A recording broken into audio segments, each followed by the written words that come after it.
All frucked up, day 18. I busted out the old Snake Diet shirt from 2018 when I was 176 pounds and 8-pack lean, back when Cole and I would have the occasional back and forth about dry fasting.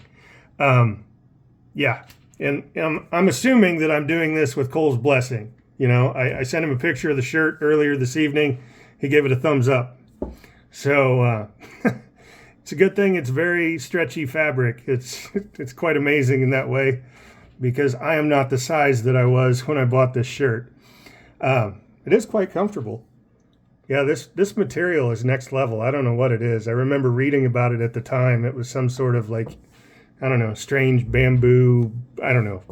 I'm talking crazy now because I didn't commit it to memory. I don't even know if these shirts are still available, but I've had mine for a number of years and decided to throw it on for this video. So, yeah, I just rambled and said nothing useful for the last couple of minutes. Yeah, when Cole's talking about the water in the evenings, the 500 mils, you know, a pint for us Yankees. Don't forget that. The 500 mils in the morning would probably be especially important if you're like me and transitioning onto this sugar diet or the sugar fasting and you're having cramps. Do yourself a favor, get that pint, get that 500 mils of water in the morning so that you're not, you know, putting down that sugar bomb first thing and then having cramping as a result. I forgot that water this morning and I had a pretty miserable experience today early on.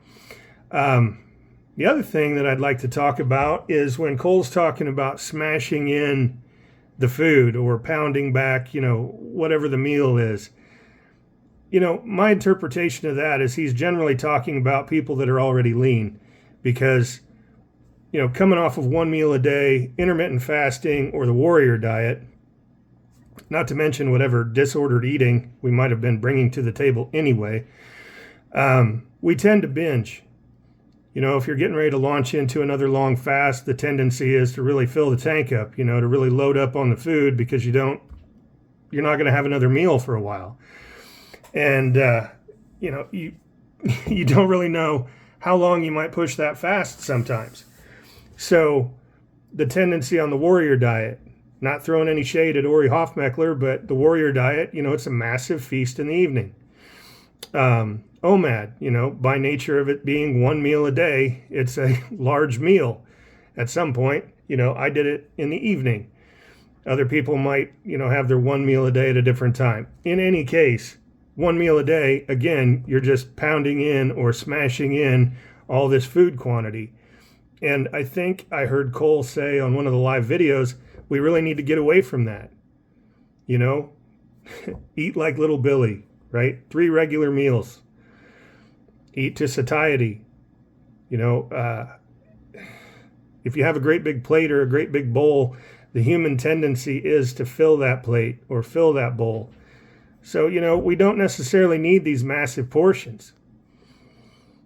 Just my 2 cents, right? My unsolicited 2 cents. But yeah, I've been so hardwired, you know, being raised by 2 parents that were born in 1932, so they were Depression era parents, and they would fill my plate.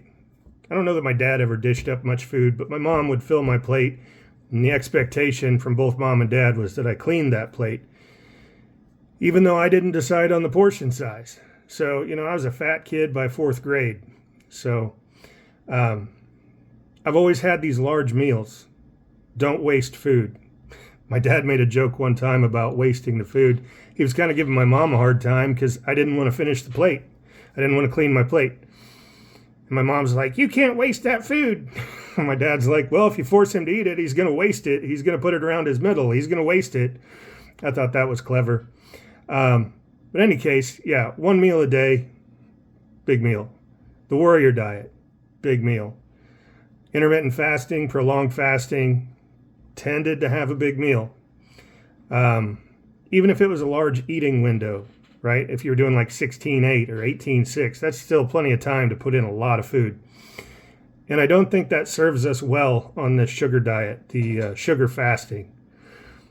I think we need to focus on yeah, get the sugar in that feels good, that gives us the energy to start our day.